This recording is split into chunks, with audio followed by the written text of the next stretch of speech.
Hello and welcome to this continuing series, Chess Pieces, looking at a game at chess, specifically to look at the question of adaptation of a game at chess by Thomas Middleton, because we are an audio company primarily, certainly at this time of our existence, and this is not a slam dunk play for just throwing on stage. There are a whole series of issues about how to make clear to an audience listening what the hell is going on, because Thomas Middleton has left us a series of traps that we could fall into. So we're working through. We're not going to. I should point out at this stage, I don't know if I mentioned this last episode, that we may not be doing absolutely every single bit of the play each time. There are certain scenes which we can just quietly bypass and leave as they are. Today we're looking at Act 2, Scene 2 onwards, but we are going to do some quite significant jumping around material, as we're primarily looking at the curious case of the fat bishop within this play, who has a whole series of explicatory problems, because the fat bishop is a turncoat. They initially appear as a white piece, but prior to the events of the play, they were a black piece, and they will change sides. So I don't know whether that is all going to be perfectly clear in the dialogue, or whether we're going to have to put in some slightly hokey narration. We've talked about narration in previous episodes, and we may come back to that as a possible way forward. There might be some material that we can use, which is middle tone rather than modern tone. And we'll see where we go with that. Reading through these various scenes today, Act 2, Scene 2 onwards, we have Greg, Liza, Lynsey, and Tom. Say hello, everyone. Hello! Hello. And I'm your host, Robert. And yes, if you want to know our fuller names, go to the show notes. It's all there. So what we're going to do is we're just going to dive into Act 2, Scene 2 up to a certain point. I may stop and start us earlier rather than later. We'll see where we go as we just sort of get a sense of what's going on. Just a content warning, just throw in, we have previously, in the very previous scene, had a scene of attempted sexual assault. The implications of that are going to start reverberating out through the rest of the text, and we will be dealing with the consequences of that to a degree in what we're doing now. A lot of the stuff that does deal more explicitly with it, we're not doing because we're skipping that section, but yes, they may crop up. But anyway, we have a fat bishop. I think Greg is the fat bishop, and we have a little exchange with the fat bishop's pawn, who I think is being read by Tom. I may sometimes be wrong about that, so let's just begin Act 2, Scene 2, and see how it flows. Pawn! I attend at your great holiness's service. For great I grant you, but for greatly holy there the soil alters.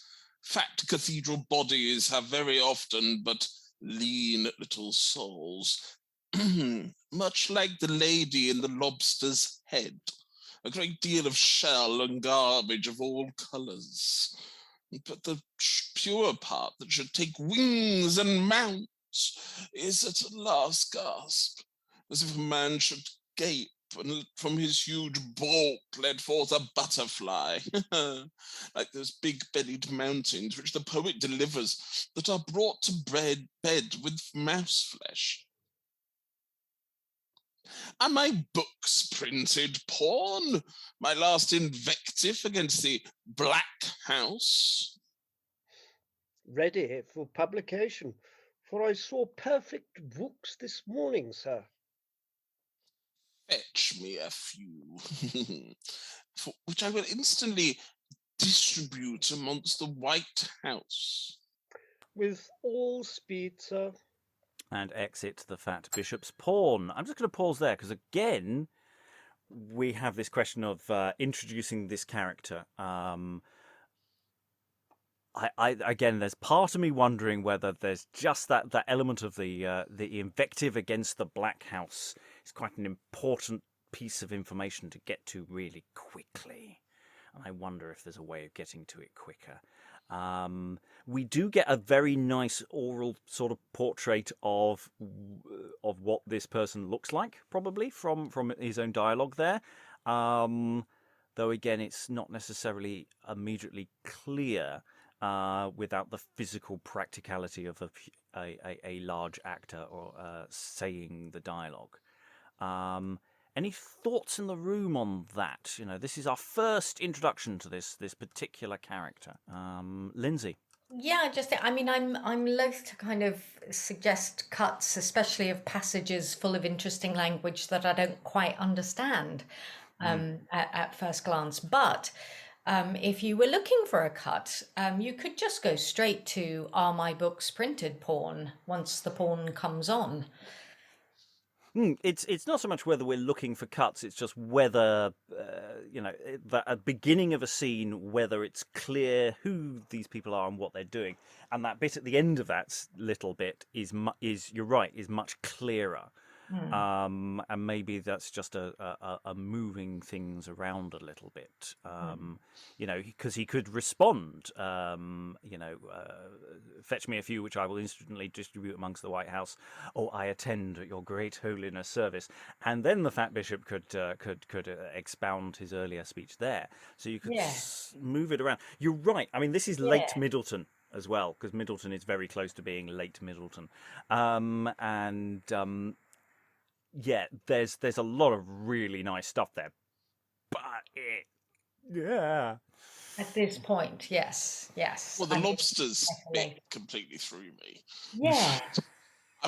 Luckily I've got what Rob's got, so I instantly went to my copy and went, aha, that's what the bloody hell that means. Apparently it's part of a lady's. It's part of a lobster's head. Is ladylike. Well, yeah, I mean, the liver is called the lady, and it's one of two edible internal organs, because when you eat a lobster, what you mostly eat is its muscles, its tail and its claws. But there's two edible organs, one of which is called the tomale, and one of which is called the lady, which is its liver. It's not in its head, it's in its thorax, but lobsters' heads are teeny tiny, and if you're an early modern person, its thorax looks like its head. Yeah, it's one of those things. It's a really nice detail that you're going. If we need footnotes, I kind of like it as an image. I like the idea of there being a little tiny woman inside a lobster. Yeah. Yes, it's just the moment somebody says, much like the lady in the lobster's head, you're sort of going, sorry, what now? Then again, I love the fact cathedral bodies have very often but lean little souls. I mean, that was a fabulous line in that speech. The language is great. Yeah. Oh no, there's some good thing, and maybe actually it's just that little bit about the lobster, which is actually the hard bit where we get to the take wings and mount and fourth a butterfly. All that stuff is quite nice and paints a picture. Anyway, I pause before we've really got into this, but that's because how you get into it is important. We have more from the fat bishop as he gets to soliloquize, and I will just mention that the way the speech you've got it laid out there may not be an absolute in terms of way some of the verses laid out there, so I may make some notes as we go along, but play around, Fat Bishop. You get to speechify. You've got the stage. 'Tis a most lordly life to rail at ease, sit, eat, and drink upon the fat of one kingdom, and rail upon another with the juice on it. I've writ this book out of the strength and marrow of 36 dishes at a meal, but most on it out of cullis of cock sparrows. 'Twill stick and glue the faster to the adversary. 'Twill slit the throat of their most calvish cause. And yet I ate but little butcher's meat in the conception. Of all things, I commend the White House best for plenty and variety of victuals. When I was one of the black side professed, my flesh fell half a cubit. Time to turn when mine own ribs revolted. But to say true, I've no preferment yet that's suitable to the greatness of my person and my parts. I grant I live at ease, for I am made the master of the beds, the long acre of beds. But there's no marigolds that shuts and opens, flower gentles, Venus baths, apples of love, pinks, hyacinths, honeysuckles, daffodils. There was a time I had more rich drabs than beds. Now I have more beds than drabs.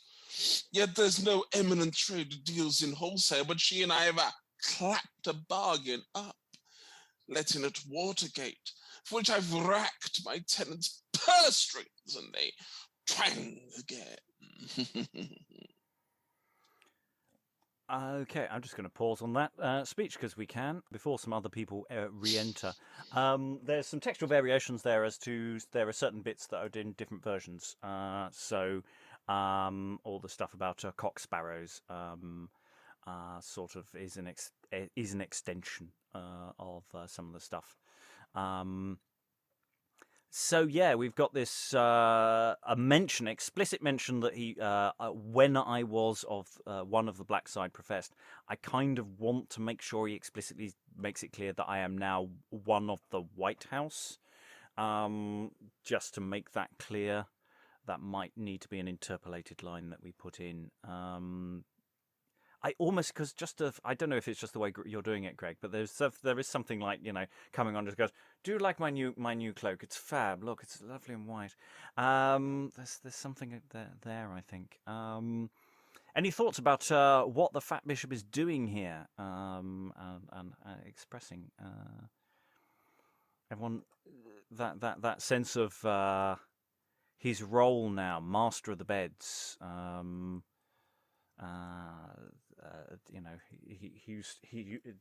It's quite a change in his occupation here. So, master of the beds, is that a sort of hospital sort of setup thing, which brings in all sorts of uncomfortable images? Apparently, governor of beds, yeah, the hospital. Yeah. Interesting. But again, is that clear from the dialogue for anyone listening? And I say it's quite sinister actually for us listening. Tom. Yeah, it's just the whole thing that I just keep on thinking Hieronymus Bosch. That type of bizarre, macabre, wonderfully. So you don't have to get it; you just have to stare into the text, type of thing. Liza. Well, I don't know if anyone else has said this, but this section is rife with references to the bishops of Winchester, right? Who collected tax for the See of Winchester, which was the South Bank, which included a lot of sex workers, and rather than try and shut them down, the bishop took a percentage. So that's all the things about beds and flowers. I mean, there's a pun with flower beds, right? But it's also beds and prostitutes, and saying, there's no eminent trader deals in wholesale, but she and I have clapped a bargain up. So yeah, I think this is a reference to the bishops of Winchester, which at the time was a man named Thomas Bilson, but just, possibly fruitful ground for exploring later. I mean, whether it's explicitly that or just generally, the idea that they might be in on the sex trade in that way, and it's this sort of lament from him in a sense of going. There was a time when I was in on this game of, but it's all swapped round a bit for me now because I've swapped my confession. We don't get up to this kind of thing, honest governor. Okay, tricky passage. I like it all a lot. I don't know how to do more with it at this stage. However, we now have the entrance of the Black Bishop and the Black Knight, and we will have the Fat Bishop's pawn re-entering with some books in a moment. But let's just see how the Fat Bishop speaks of, because I think he speaks very fondly of the Black Bishop and the Black Knight as they enter here. Yonder Black Knight, the fixture of Europe, whose disease once I undertook to cure with a high-born altar, when he last vouchsafed to peep into my privileged lodgings. He saw good store of plate there and rich hangings. He knew I brought none to the White House with me. I have not lost the use of my profession since I turned White House Bishop. Look, more books yet. Yond greasy turncoat gormandizing prelate doth work our house more mischief by his scripts, his fat and wholesome volumes, than the whole body of the adverse party. Oh, it were a masterpiece of serpent subtlety to fetch him o' this side again. And then damn him into the bag forever, or expose him against the adverse part which now he feeds upon. And that would double damn him. My revenge hath prompted me already. I'll confound him on both sides of the physic he prescribed, and the base surgeon he provided afore me. I'll tell thee what a most uncatholic jest he put upon me once when my pain tortured me. He told me he had found a present cure for me, which I grew proud on and observed him seriously. What think you 'twas? Being execution day, he showed the hangman to me out at window. The common hangman! Oh, insufferable. Oh, I'll make him the balloon ball of the churches, and both the sides shall toss him. He looks like one, a thing swelled up with mingled drink and urine, and will bound well from one side to another. Come, you shall write, our second bishop absent, which hath yet no employment in the game, perhaps nor ever shall, it may be won without his motion, it rests most in ours. He shall be flattered with sede vacante. Make him believe he comes into his place, and that will fetch him with a vengeance to us. For I know powder is not more ambitious when the match meets it than his mind for mounting as covetous and lecherous. No more now, sir.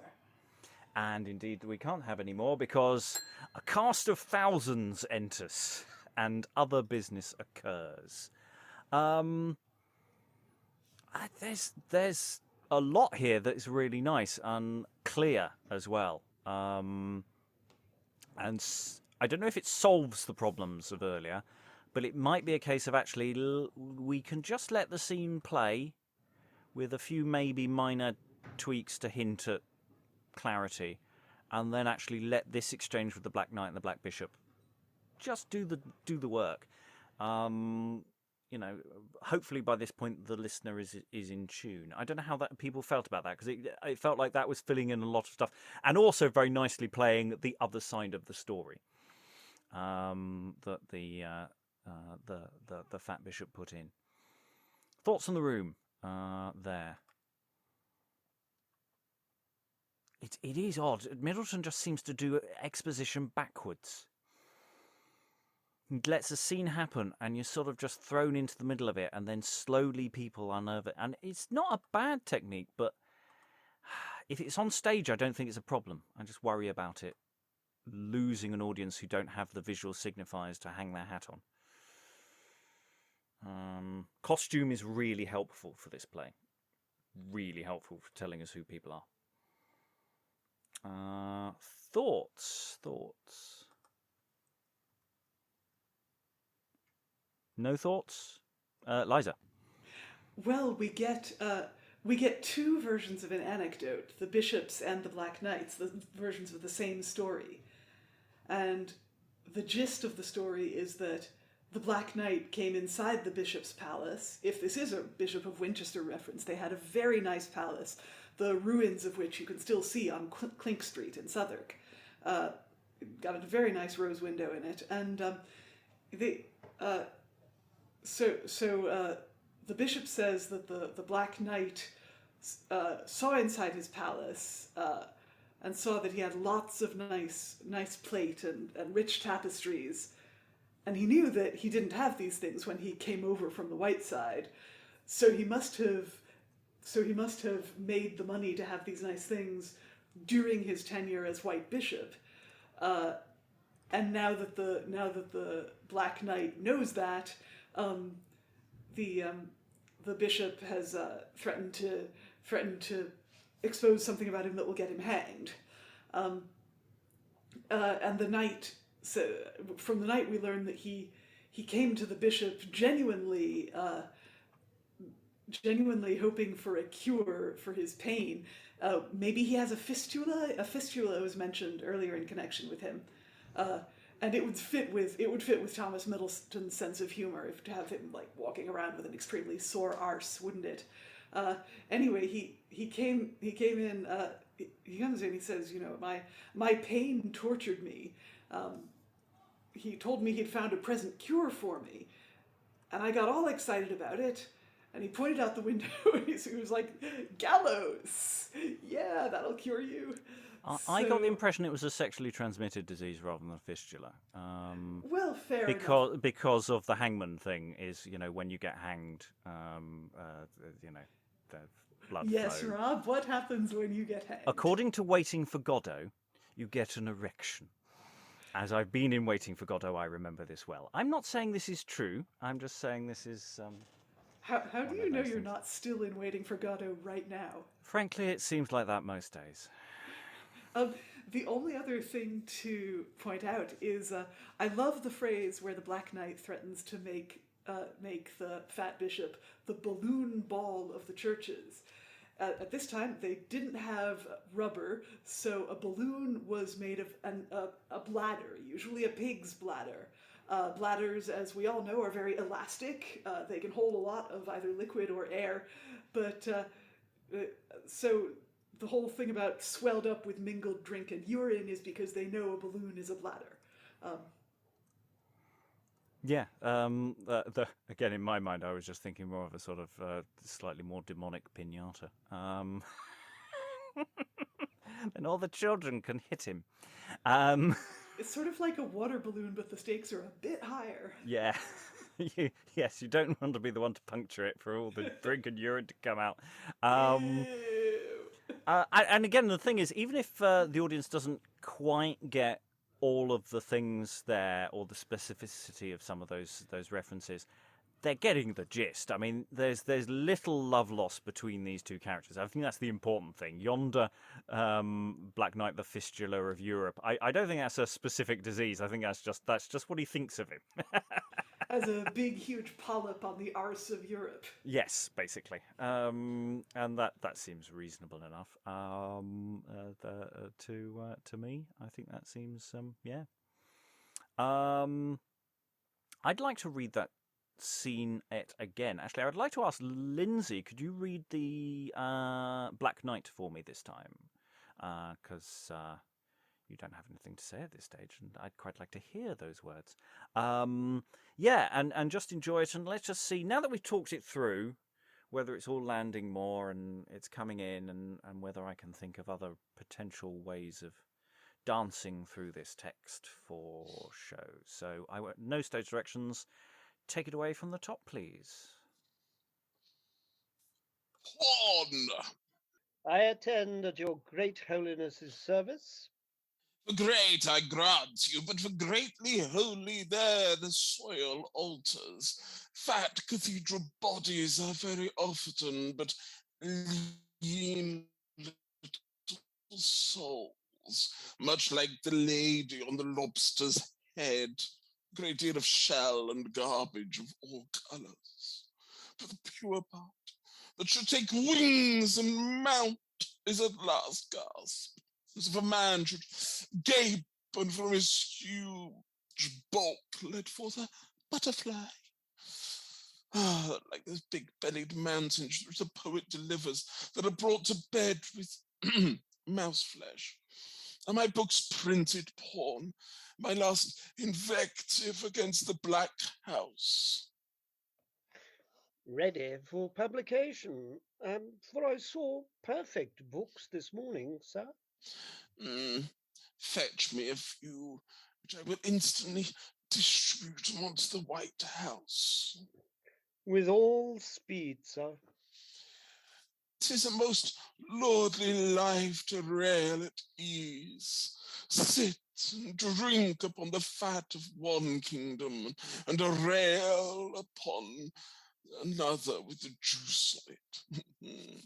I've writ this book out of the strength and marrow of 36 dishes at a meal, but most on it out of coolest of cock sparrows.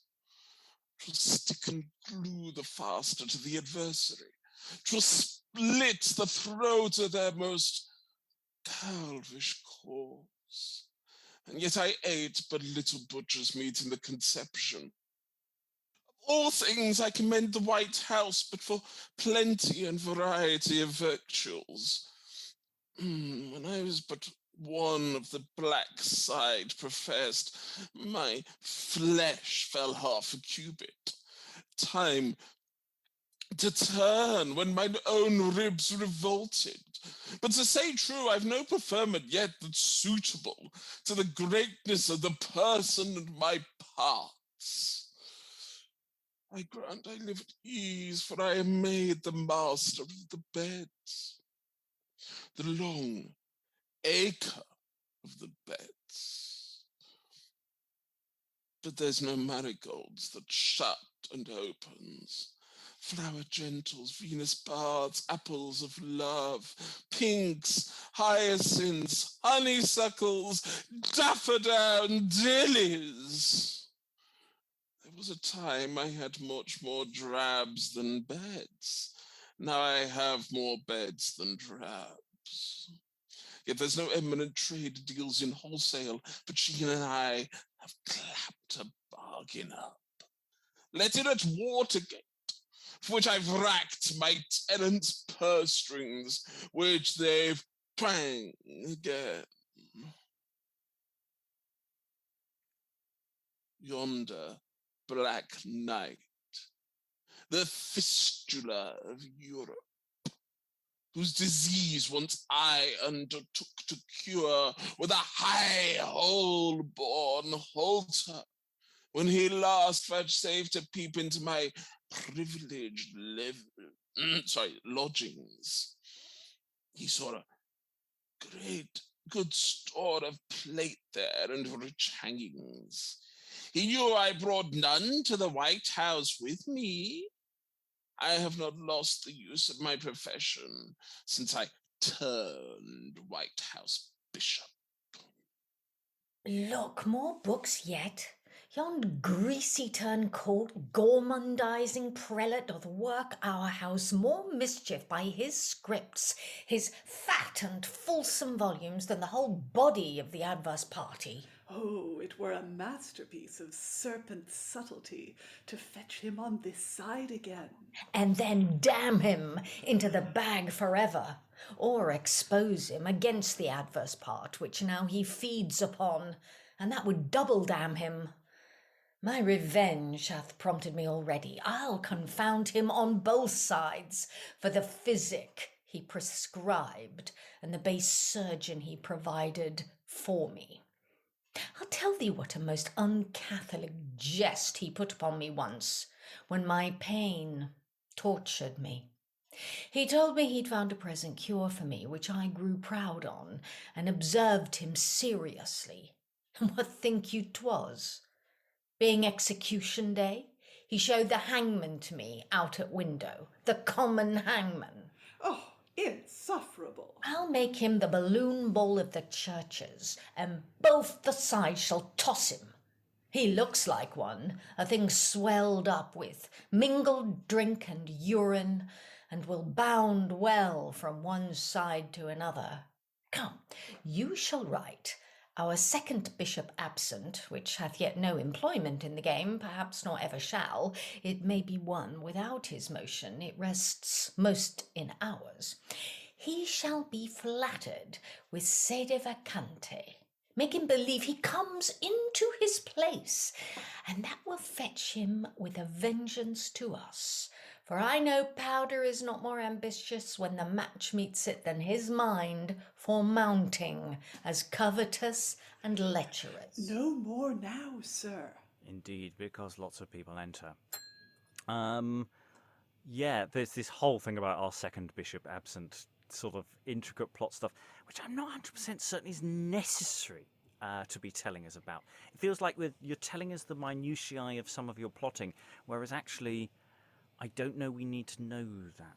I mean, when we come to the bit of the scene we're not doing today, maybe I will change my mind on that. I'm really interested by some of the party quirks that come out in these sort of in-between scenes, as it were. This is once again another setup scene. It's like Act 1 was all set up for the Act 2 Scene 1 that we did last time, which, the scene worked because all the setup had been done and they just got on with it and did it. Whereas here we're setting up these additional characters, and then we're going to have a big scene that we're not going to see. How did that land for people that time? I have to say I still was struggling a bit with it coming across, if that makes sense, even though we'd talked about it at great length. Any thoughts in the room? This is quite the three-pipe problem for me. Lynsey? Yeah, I think maybe after the Fat Bishop's pawn has left, I don't know whether that soliloquy before the Black Bishop and Knight come on, whether that can, because it seems to me the point of that soliloquy is to explain that he's changed sides and to explain what his current function is. And I just don't know if there's any way of condensing that somehow to get that point across in a more concise way. Well, there are potentially elements there, because he does talk for quite a while. He does have quite a few speeches in this opening. None of them very long, to be fair. And even that first biggish speech has a section that is not in one of the versions. I mean, so there is an interesting thing that maybe actually it already contains a cut. I don't know which way round it is. It might be that actually Middleton cut some of this, or some of it got cut in the production. Because as I say, we have lots of witnesses to its original production, and I haven't really delved into all of those textual variations. That's sort of what I'm doing at the same time as doing this. So it might be actually Middleton was ahead of us, going, yeah, a bit much. Pull it back, mate. Pull it back. I mean, I think that the sort of upper section of that soliloquy is the bit that I find most just a little bit hard to follow. This whole thing about, but most out of a cullis or coolie of cock sparrows, twill slit the throat of their most carvish sense, and yet I ate but little butcher's meat. I mean, to me, that's a bit that I would need a footnote for. Yeah. I say, and that's the bit I think is in the earliest version that we have, or an earlier version, and is not in the later version. So yeah. Anyway, we have a little bit to do, and I don't know how practically useful this is actually, because there's just been a massive scene where the White Queen's pawn has accused the Black Bishop's pawn of attempted assault. And it's all gone very, very badly for her. And at the end of the scene, everybody exits, and we have this little scenette here. where she is left at to a degree at the mercy of the censure of the Black House. We just have these little lines. I don't know how practically useful this is, but I just want to do it now before we go into the next scene to just sort of set the tone for the scene that immediately follows after it. So just so we know where we are. So the White House and the Black House have all exited. We are left with the principal players, Black Knight, Black Bishop, Black King, Black Queen, and they are basically all surrounding the White Queen's pawn, who they have managed to basically lose her case against. I'll return to being the Black Knight. Lynsey, if you can return to being the Black Queen. Okay. Was not this brought about well for our honours? Pish, that Galician brain can work out wonders. Let's use her as, upon the like discovery, a maid was used at Venice. Everyone be ready with a penance.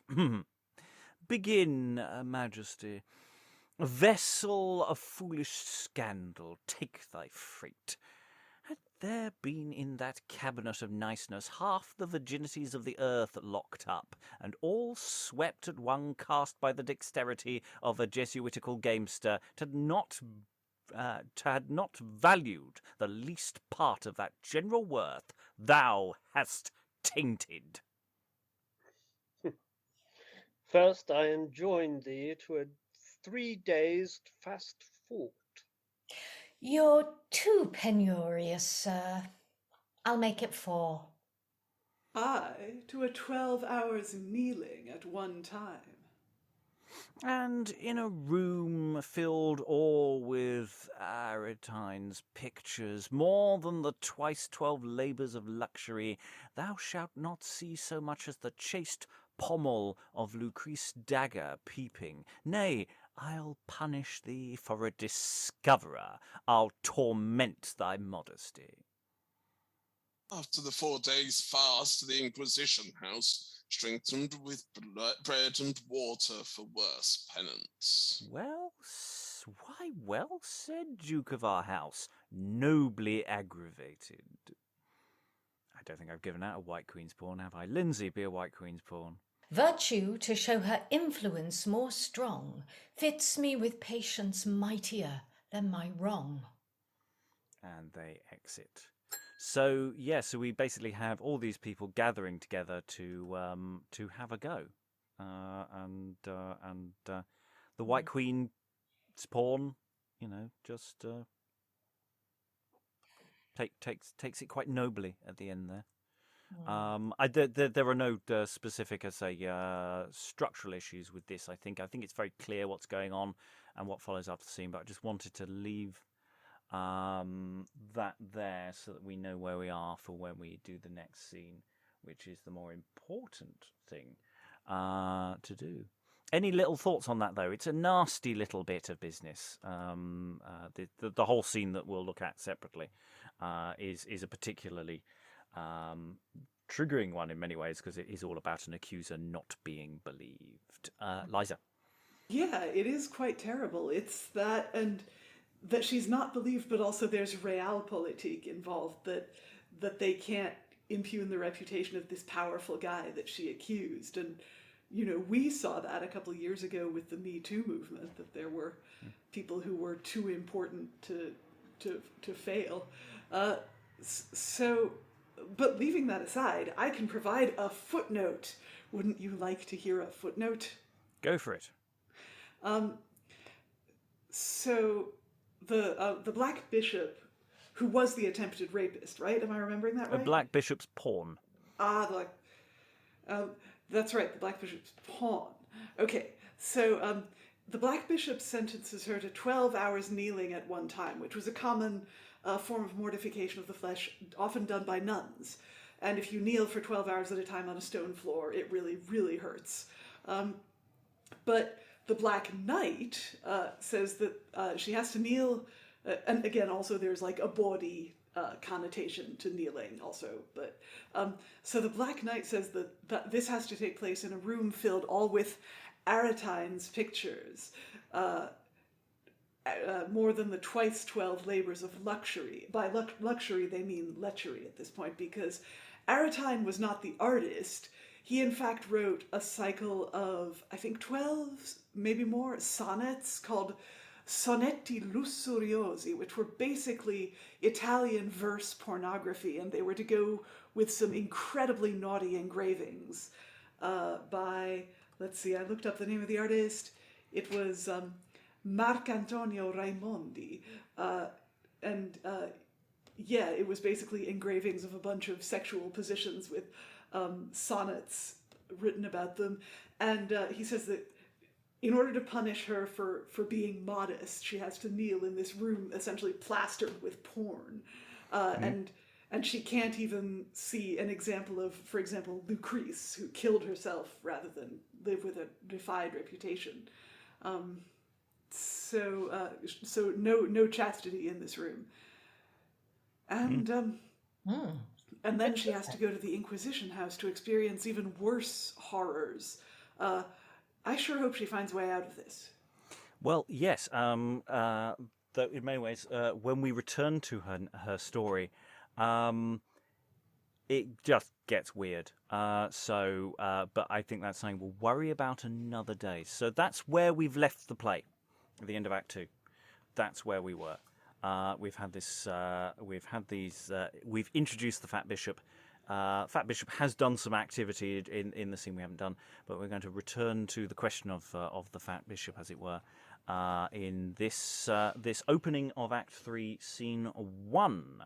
So let us see what this gives us, and whether there's material that maybe is usable elsewhere. To again, this whole question of exposition, introducing characters. Where's the best material to use? Anyway, Act 3, Scene 1. Enter the Fat Bishop, please. I know my pen draws blood of the Black House. That's ne'er a book I write, but their cause bleeds. It hath lost many an ounce of reputation since I came on this side. I strike deep in and leave the orifice gushing where I come. But where's my advancement all this while I've gaped for? I'd have some round preferment, corpulent dignity that bears some breadth and compass in the gift on it. I am persuaded that this flesh would fill the biggest chair, ecclesiastical, if it were put to trial to be made master of an hospital is but a kind of diseased bedrid honour, or dean of the poor alms knights that wear badges. There's but two lazy beggarly preferments in the White Kingdom, and I've got 'em both. My merit does begin to crop sick for want of other titles. Oh, here walks his fulsome holiness. Now for the master trick to undo him everlastingly, that's put home and make him hang in hell most seriously, that jested with a halter upon me. The Black Knight, I must look to my play then. I bring fair greetings to your reverend virtue from Cardinal Paulus, your most princely kinsman. Princely kingsman, sayest thou? We accept them. Pray, keep your side and distance. I am chary of my episcopal person. I know this knight's walking this game too well. He may skip over me. And where am I then? There where thou shalt be shortly, if art fail not. Right, reverend and noble. meaning me, a true kinsman in blood, but alienated in affection. Your unkind disobedience to the mother cause proves at this time the only cause of your ill fortune. My present removed by general election to the papal dignity, and now auspiciously set to you my say de Conte. How? Had it so? Which of my next remove by death might have proved your step to supremacy. Ha! All my body blood mounts to my face to look upon this letter. The pill works with him. Think on it! Seriously! It is not yet too late through the submissive acknowledgement of your disobedience to be lovingly received into the brotherly bosom of the conclave. This was the chair I ever aimed at. I'll make a bonfire of my books immediately. Or to left against that side, I'll sacrifice, pack up my plate and goods and steal away by night at Watergate. It is but penning another recantation and inventing 2 or 3 bitter books against the White House. And then I'm in on the other side again. As firm as ere I was, as fat and flourishing. Black Knight, expect, I wonder ere it be long, thou shalt see me one of the Black Cows shortly. Your holiness is merry with the messenger, too happy to be true. You speak what should be, if natural compunction touched you truly. Oh, you've drawn blood, lifeblood, yea, blood of honour from your most dear, your primitive mother's heart. Your sharp invectives have been points of spears in her sweet tender sides, the unkind wounds which a son gives, a son of reverence specially. They rankle 10 times more than the adversaries. I tell you, sir, your reverend revolt did give the fearfullest blow to adoration our cause e'er felt. It shook the very statues, the urns and ashes of the sainted sleepers. Oh, forbear, or I shall melt in the place I stand, and let forth a fat bishop in sad syrup. Suffices, I am yours when they least dream on it. Ambition's fodder, power and riches draws me. When I smell honour, that's the lock of hay that leads me through the world's field, every way. And exit the fat bishop. How is that landing for people not reading? Because there's a lot of good stuff in there. There's a letter. I think it's reasonably clear the sort of setup thing that's going on here. It's a few interesting. It's really interestingly laid out, and that is authentic, by the way. That's not just someone's messed up the compositing. Some of these slightly weird line lengths does seem to be in the various editions I'm looking at. We have a much more clearer extension of the whole thing of being made master of an hospital. It's like it gets mentioned earlier in the play in a really opaque way, and then later on it's actually explicitly explained. And it's just, why is it this way round? It's confusing.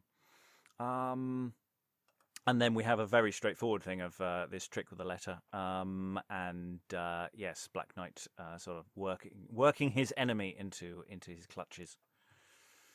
Thoughts in the room? How is it landing for other people listening? Fat Bishop, by the way, your ha could have been a how, depending on it on different versions. You know, just giving you that option of that noise. You could, again, is this thing of huh noises. There are so many options as to what the noise is. Any thoughts in the room about the way the scene flows, or any questions or thoughts or footnotes or anything else anyone wants to throw in at this time? It's quite an enjoyable scene, I have to say. But is it landing? Are people following what's going on? Is anyone confused? Does anyone not know what's going on? I'd rather not if you don't know what's going on or if you're confused. It's more important than if you get it. Yes, Lynsey. Just to make sure I do know what's going on. So the Black Knight has laid a trap, a false letter offering the fat bishop a promotion provided he returns to the Black House. Is that right? Yeah, I think so. Okay. Liza? Yeah, he said he would tempt him with sede vacante, and he's forged this letter from the Pope saying, "Oh, my poor straying son, I would have put you in my vacant seat," i.e. he would have appointed him to the seat he vacated as a cardinal by becoming Pope. You're saying, "Oh, you might have a chance at becoming Pope when I'm dead. Oh, it's just so sad that you defected."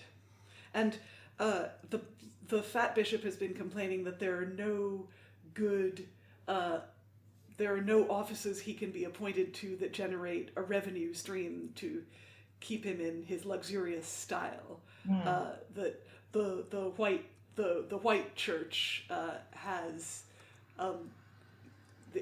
they can make him like dean of a hospital or something, and it's not impressive enough for him and not wealthy enough. So that's what's going on, right?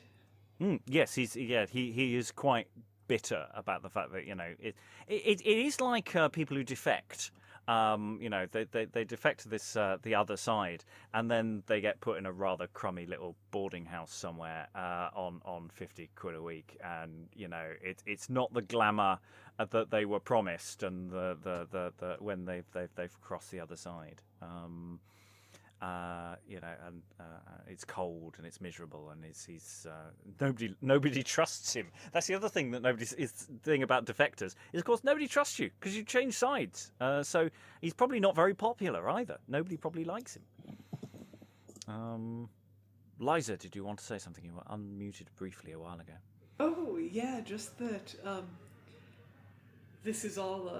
I mean, so it's a genuine thing that the Black Knight is playing on, as you say, this discontent of the defector, and the Black Knight is using it for the purpose that he stated earlier in the scene, to make the fat bishop defect, but also to disgrace him with both sides, right? Yeah, it's both personal and political. Which is the best kind of action like that kind of revenge. You see, that's the thing. He's a clever chap, the Black Knight.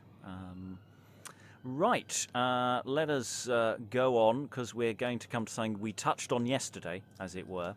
As after the Black Knight does his speech, we have the entrance of the Black Knight's pawn.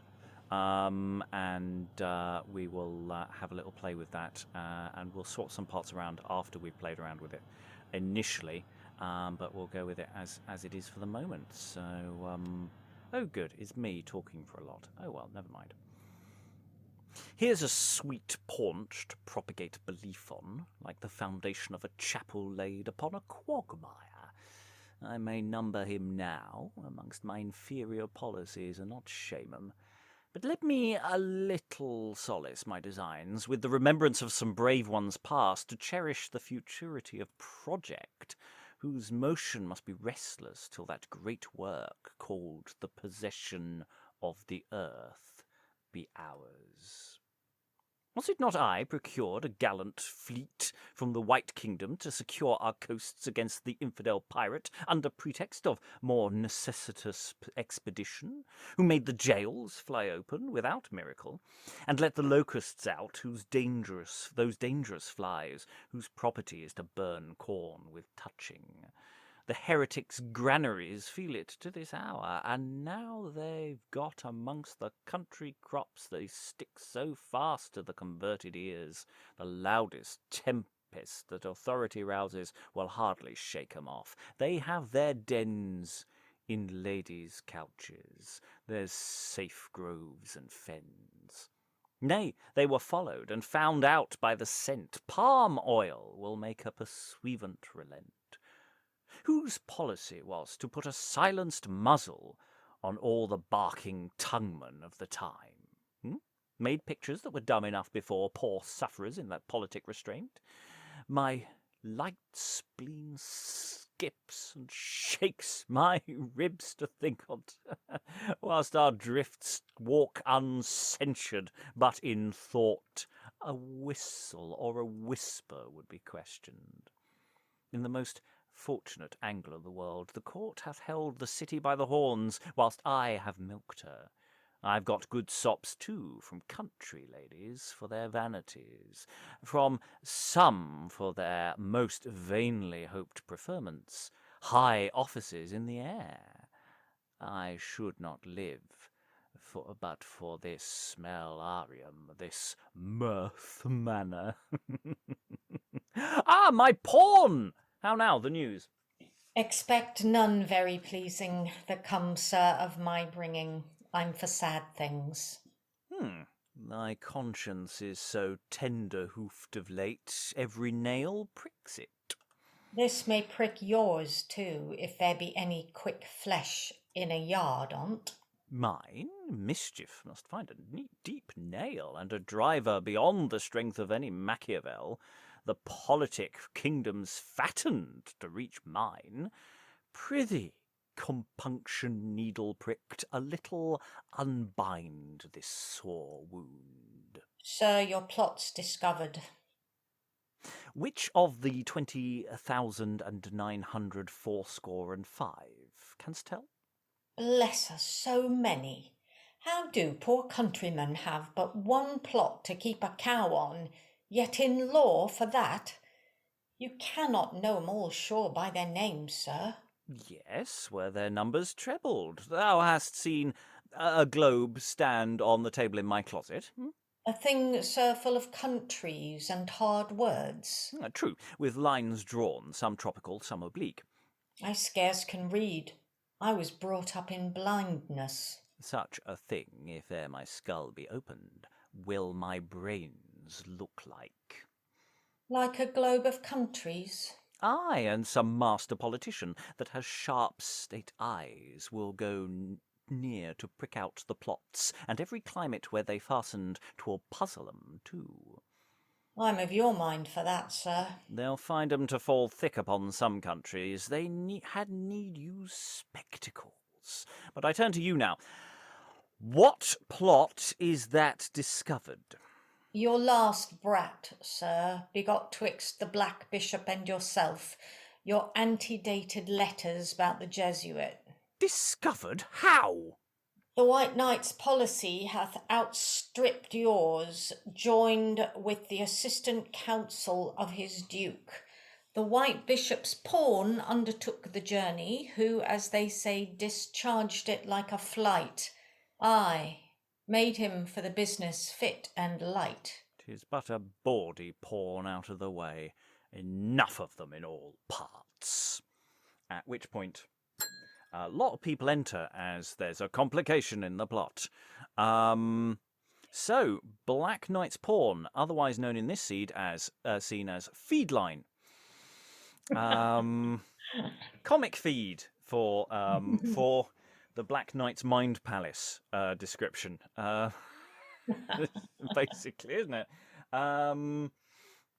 It's a fun little sequence. It's very straightforward, though, isn't it? We've got the gags are quite nicely laid out, yeah, it works quite nicely. I'm not feeling anything here that requires any adjustment, actually, really, beyond maybe, in the edit going, oh, this little bit can go, or this little bit's a bit much, or something like that. It works really nicely. Please contradict me if you disagree. I don't disagree. Yeah, and I think you're right about the pawn here being the feed. I developed this impression of the Black Knight's pawn when we were looking at this in the last session, that he was a bit like Baldric, which is sort of probably meant that I that kind of was put into my reading kind of unconsciously. I didn't consciously intend to do it like that, but that thought had been in my mind. So I was thinking more Eeyore. It's just because Yeah. he's just so depressed. yeah, Basically, he just comes on and goes, "I'm here for sad," which follows on from what we did last session of just going, "I'm very sad. Yeah. That is what I am here to be.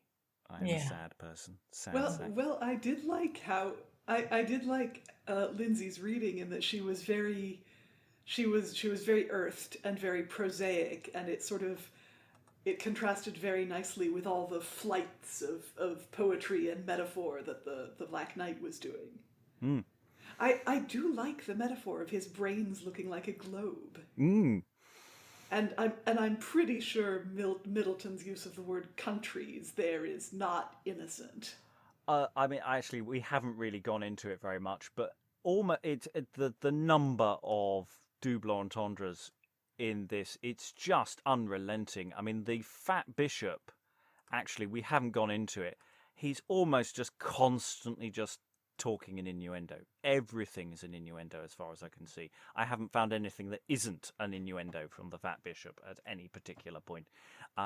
He's this venal, sex-obsessed man in so many ways. And yeah. Yeah, I get the impression that the Black Knight's pawn may not know or intend countries to be a joke, but the actor sure as hell can make it one. Yeah. Yeah. And yeah, whereas the Black Knight is probably a bit more circumspect with his pleasures. He's a bit too fastidious and clever, I think, for that kind of thing. It's certainly not one to get caught. I mean, that's the whole thing about how many plots have you got. It's well, plot's been discovered. Which one? I thought at that point in the text, and he says, "Have you seen the globe in my room?" I thought he was going to say that he'd named all his plots after different countries, and that was how he remembered what they were. I don't know where that came from. Okay, just more for just for fun. I want to take everyone to just take a little step around to the left. Liza, could you read the Fat Bishop? We'll read this scene again, Act 3, Scene 1 again from the top. Lynsey, could I ask you to read the Black Knight again? Tom, could you be the Black Knight's pawn? Because you haven't really had much to read today, and I'd just like to let's hear that with different voices and hear other people reading it. Are we going right from the top? From the top, enter Fat Bishop. Let's give the whole scene its breath and of air, and just so I can say that I can listen to it and get a sense of it, how it flows. Anyway, and also just not be me. Anyway, enter Fat Bishop. I know my pen draws blood of the Black House. There's no book I write, but their cause bleeds. It hath lost many an ounce of reputation since I came on this side. I strike deep in and leave the orifex gushing where I come. But where's my advancement all this while I've gaped for? I'd have some round preferment, corpulent dignity that bears some breadth and compass in the gift on't. I am persuaded that this flesh would fill the biggest chair ecclesiastical if it were put to trial. To be made master of an hospital is but a kind of diseased bed-rid honour, or dean of the poor alms knights that wear badges. There's but 2 lazy, beggarly preferments in the White Kingdom, and I've got 'em both. My merit doth begin to be crop-sick for want of other titles. Oh, here walks his fulsome holiness. Now, for the master trick to undo him everlastingly, that's put home, and make him hang in hell most seriously, that jested with a halter upon me. The Black Knight! I must look to my play, then. I bring fair greetings to your reverend virtues from Cardinal Paulus, your most princely kinsman. Our princely kinsman, sayest thou? We accept him. Pray keep your side and distance. I'm chary of my episcopal person. I know the knights walk in this game too well. He may skip over me, and where am I then? There where thou shalt be shortly, if art fail not. Right, reverend and noble, meaning me, our true kinsman in blood, but alienated in affection, your unkind disobedience to the mother cause proves at this time the only cause of your ill fortune.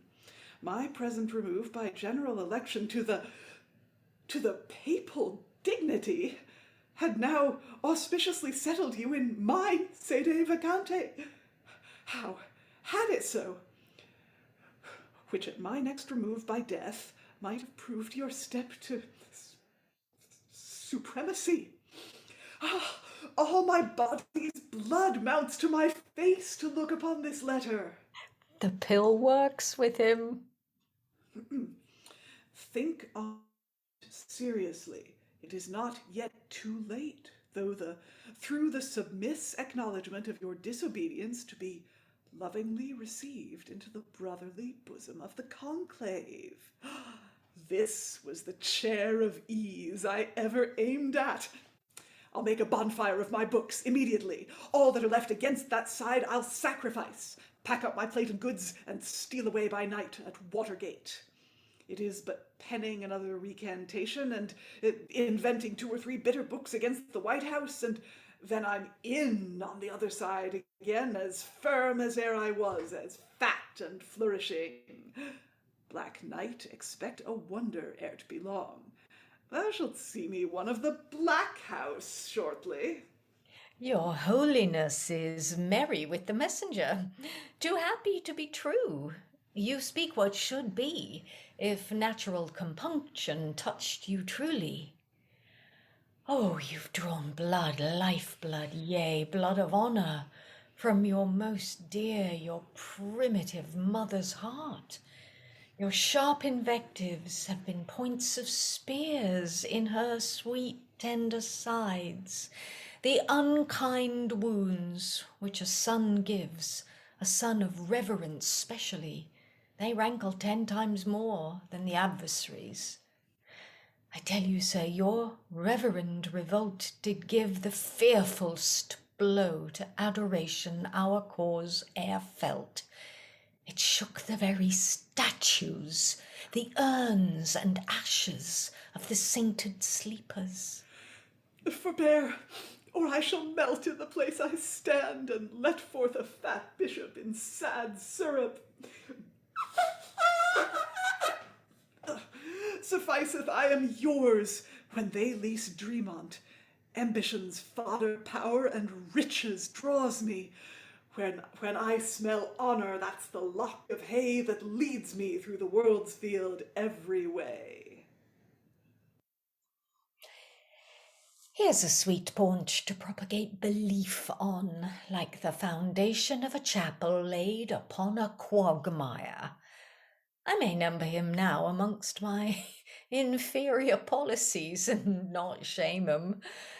But let me a little solace my designs with the remembrance of some brave ones past, to cherish the futurity of project, whose motion must be restless, till that great work, called the possession of the earth, be ours. Was it not I procured a gallant fleet from the White Kingdom to secure our coasts against the infidel pirate under pretext of more necessitous expedition? Who made the jails fly open without miracle, and let the locusts out, those dangerous flies whose property is to burn corn with touching? The heretics' granaries feel it to this hour, and now they've got amongst the country crops, they stick so fast to the converted ears, the loudest tempest that authority rouses will hardly shake 'em off. They have their dens in ladies' couches. There's safe groves and fens. Nay, were they followed and found out by the scent, palm oil will make a pursuivant relent. Whose policy was't to put a silenced muzzle on all the barking tongue-men of the time, made pictures that were dumb enough before poor sufferers in that politic restraint. My light spleen skips and shakes my ribs to think on't, whilst our drifts walk uncensured, but in thought a whistle or a whisper would be questioned. In the most fortunate angle of the world, the court hath held the city by the horns, whilst I have milked her. I have got good sops too from country ladies for their liberties, not from some for their most vainly hoped preferments, high offices in the air. I should not live but for this melarium, this mirth manor, my pawn. How now, the news? Expect none very pleasing that comes, sir, of my bringing. I'm for sad things. Thy conscience is so tender-hoofed of late, every nail pricks it. This may prick yours too, if there be any quick flesh in a yarn on't. Mine? Mischief must find a deep nail and a driver beyond the strength of any Machiavel. The politic kingdoms fatten to reach mine. Prithee, compunction needle pricked, a little unbind this sore wound. Sir, your plot's discovered. Which of the 20,900 fourscore-and-five? Canst tell? Bless us, so many. How do poor countrymen have but one plot to keep a cow on, yet in law for that you cannot know them all. Sure, their names, sir? Yes, were their numbers trebled. Thou hast seen a globe stand on the table in my closet? Things full of countries and odd words. True, with lines drawn, some tropical, some oblique. I scarce can read. I was brought up in blindness. Just such a thing, if e'er my skull be opened, will my brains look like. Like a globe of countries? Aye, and some master politician that has sharp state eyes will go near to pick out the plots, and every climate where they fastened. 'Twill puzzle 'em too. I'm on your mind for that, sir. They'll find 'em to fall thick upon some countries. They had need use spectacles. But I turn to you now. What plot is that discovered? Your last brat, sir. Begot betwixt the Black Bishop and yourself. Your antedated letters about the Jesuit. Discovered? How? The White Knight's policy hath outstripped yours. Joined with the assistant council of his duke, the White Bishop's pawn undertook the journey, who, as they say, discharged it like a flight. I made him for the business fit and light. 'Tis but a bawdy pawn out of the way. Enough of them in all parts. And stuff else happens.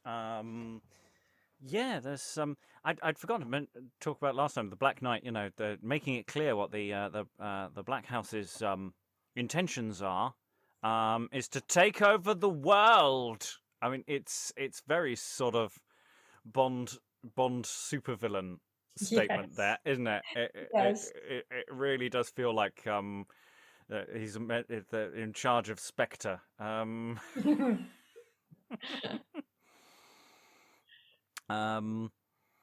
Yeah, there's a lot. I mean, it's that Black Knight speech actually is really sort of goes on long, especially about the whole thing about opening the jails and all these people flying out, and there's parts of that just going maybe a trim. There's some good stuff in Yeah, I there. was thinking that. Hard to know where though, but yeah. Yeah. Oh, micro trims. I'm not talking about anything big because he goes on to different points, but you feel that the point is made perhaps, and maybe there's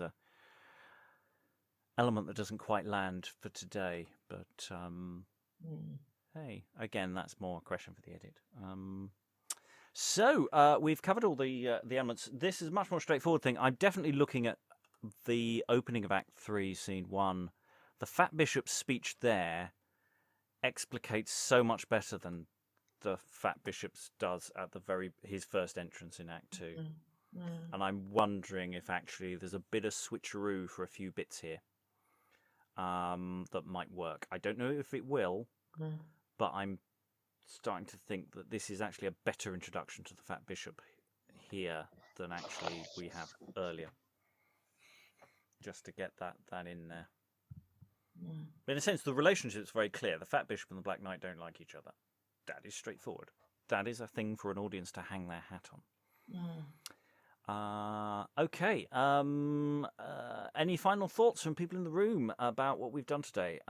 Any additional things? It's been a relatively quiet session, but in many ways, there's not been much here, which is tricky in the way that some of the earlier sessions on Game at Chess has been. There's just been some really good stuff, and sometimes just too much good stuff. But Lynsey, do you have any final thoughts you want to throw in? Just that the more I acquaint myself with this text, the more fascinating I find it. I think it is really interesting, and that's not much of a final thought, but that's where I'm at. Yeah, I mean, there is that thing of going, in a sense.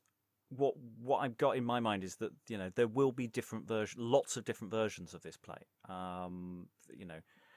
We're looking at the hardest medium first, the audio medium, but actually, just because we choose for this medium not to do things doesn't mean it wouldn't work on stage or it wouldn't work in another thing, or that different artists might choose different things. So I just really want to underline that all of the stuff we're discussing are a series of options, not prescriptions, if that makes sense. And that any thoughts at this stage are good because we're sharing them with the world. Greg, do you have any final thoughts?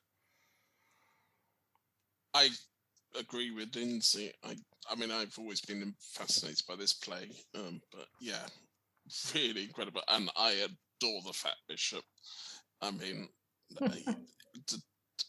I was camping it up to the extreme, but then Liza did a fabulous job of playing it almost straight. No, good. I look forward to more of these and finding out more. Tom, any final thoughts? Yeah, I think the audio is the best. First approach is the best because it will tighten up all of the costume and caricature, because it is something that's painted with very broad brushstroke, almost paintbrush strokes, which is fabulous adornment. So yeah, I think looking at in the as a first step is the best way forward. Otherwise, you could lose it.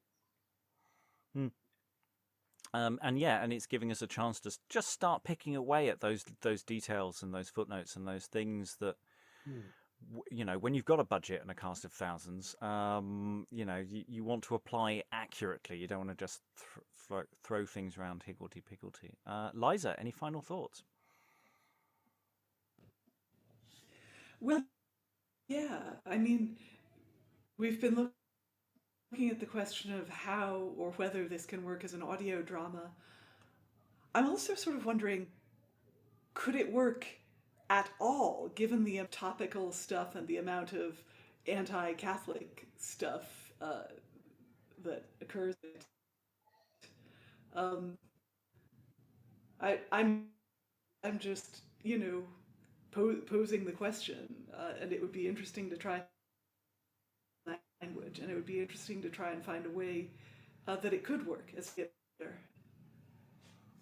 You were a bit choppy and changey there, Liza, but I think we got the general shape of your point.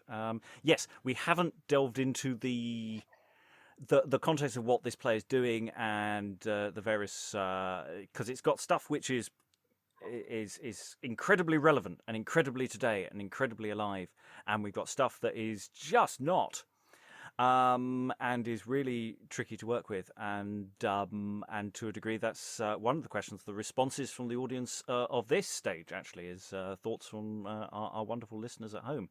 If you have any thoughts about the play in any of its shapes or forms, do get in touch. Be part of the conversation as we slowly work towards what final versions of this come into being. You can get in touch with us on Twitter at Beyond Shakes. You can email us at admin@beyondshakespeare.org, and you can generally get in touch in a different way as well. It's nice to know if there are listeners out there and that they actually are you're just statistics as far as I'm concerned. Let's add some faces to who you are, but also you can contribute if you really want to see productions of A Game at Chess and give us a production budget to do more with it than just what we're doing at the moment. You can always contribute to us by becoming a patron. Go to patreon.com/Beyond Shakespeare, or you could just bung us a coffee on kofi.com/Beyond Shakespeare, and there may even be additional links to specifically give to A Game at Chess, which may or may not exist in the show notes. Things that do exist in the show notes will be in the show notes. Stuff that aren't in the show notes will not be in the show notes. All that remains is to thank all the wonderful readers for all their wonderful reading. Thank you very much, everyone, and goodbye. Good night. Goodbye. Bye.